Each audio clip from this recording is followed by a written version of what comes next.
നെതന്യാഹുവിനെ സംബന്ധിച്ചിടത്തോളം ഇസ്രായേലിൽ ഒരുപാട് പ്രശ്നങ്ങളുണ്ട്. അതിനുള്ള ഒരു പ്രതിവിധി മറ്റ് രാജ്യങ്ങളെ കയറി ആക്രമിക്കുക എന്നുള്ളതാണ്. അപ്പോൾ നെതന്യാഹുവിനെ കുറ്റം പറഞ്ഞിട്ട് കാര്യമില്ല, അദ്ദേഹം സ്വയരക്ഷ നോക്കുകയാണ്.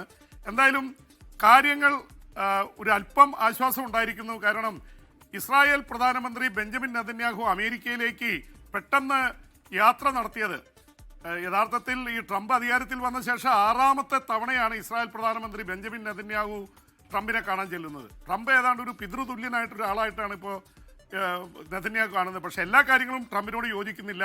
ഇത്തവണ പോയത് ഇറാനെ ആക്രമിക്കാനുള്ള അനുമതി തേടിയുള്ള യാത്രയായിരുന്നു. എന്ന് മാത്രമല്ല, പോകുന്നതിന് മുമ്പേ ഒരു കാര്യം പറഞ്ഞു, അമേരിക്ക തയ്യാറല്ലെങ്കിൽ ഞങ്ങൾ ഒറ്റയ്ക്ക് ഇറാനെ ആക്രമിക്കുമെന്ന് ഭീഷണിപ്പെടുത്തിയിട്ടാണ് പോയത്. പക്ഷേ ട്രംപിൻ്റെ അടുത്ത് ചെന്നപ്പോൾ അത് ചിലവായില്ല. ട്രംപ് പറഞ്ഞത് ഇറാനുമായി നയതന്ത്ര തല ചർച്ചകൾ തുടരണം, അത് പരാജയപ്പെട്ടാൽ മാത്രം നമുക്ക് മറ്റു തരത്തിൽ ആലോചിക്കാം. അപ്പോൾ അമേരിക്കയും ഇറാനും ഇപ്പോഴും ഒരു ആണവ ആയുധ കരാറിനെ കുറിച്ച് സ്വപ്നം കാണുന്നുണ്ട്. പക്ഷേ ഇസ്രായേലിന് അതൊന്നും ബാധകമല്ല. കാരണം ഇസ്രായേൽ കാണുന്നത് ആയിരക്കണക്കിന് ഡ്രോണുകളും മിസൈലുകളും ബാലിസ്റ്റിക് മിസൈലുകളുമാണ് ഇറാൻ പുതുതായിട്ട് നിർമ്മിച്ചുകൊണ്ടിരിക്കുന്നത്. അതിന് തടയിടണം, അല്ലാത്ത പക്ഷം ഇത് മുഴുവൻ താങ്കൾക്കെതിരെ ഉപയോഗിക്കും. അപ്പോൾ ഒരു എക്സിസ്റ്റൻഷ്യൽ ഭീഷണി, നിലനിൽപ്പിൻ്റെ ഒരു ഭീഷണി ഉണ്ടെന്നാണ് നെതന്യാഹു പറയുന്നത്. അതിൻ്റെ തരത്തിലുള്ള കാര്യങ്ങളാണ് ഇപ്പോൾ നടന്നുകൊണ്ടിരിക്കുന്നത്. അതിനിടയിൽ ഗസയെക്കുറിച്ചുള്ള ചർച്ചയുണ്ടായിരുന്നു. ഗസയിൽ സമാധാന പദ്ധതിയുടെ 2ാം ഘട്ടം നടപ്പാക്കേണ്ട അവസ്ഥയാണ്. അതിനിടയിൽ 520 തവണ വെടിനിർത്തൽ കരാർ ലംഘിച്ച് ഇസ്രായേലോട് ആക്രമിച്ചു കഴിഞ്ഞു. പക്ഷേ അവിടെ കൊല്ലപ്പെട്ടവർ ഈ കരാറിന് ശേഷം 600 പേരാണ്.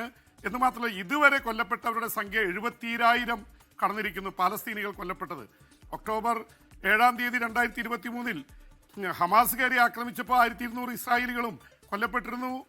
ബന്ദികളാക്കി കൊണ്ടുപോയവരെ ജീവനോടെ അല്ലാതെയായിട്ട് തിരിച്ചു കൊടുക്കുകയും ചെയ്തു. അപ്പോൾ 2ാം ഘട്ടം നടപ്പിലാക്കണം. അപ്പോൾ ഹമാസ് ആയുധം താഴെ വെച്ച് ഇതിന് ശേഷം മാത്രമേ ഗസയിൽ പുനർനിർമ്മാണം നടക്കാൻ പാടുള്ളൂ എന്നാണ് ഇസ്രായേൽ പ്രധാനമന്ത്രി ബെഞ്ചമിൻ നെതന്യാഹു പറയുന്നത്.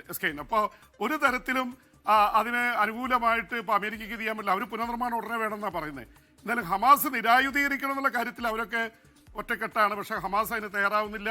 അന്താരാഷ്ട്ര സേന വരുമെന്ന് പറയുന്നു. ട്രംപാണ് പീസ് ബോർഡിൻ്റെ ചെയർമാൻ, പല കൂട്ടിച്ചേർത്തിട്ടുണ്ട്. പക്ഷെ അതൊന്നും ഫലത്തിൽ നടപ്പാവുന്നില്ല. ഇസ്രായേൽ ആക്രമണം തുടർന്നുകൊണ്ടേയിരിക്കുന്നു.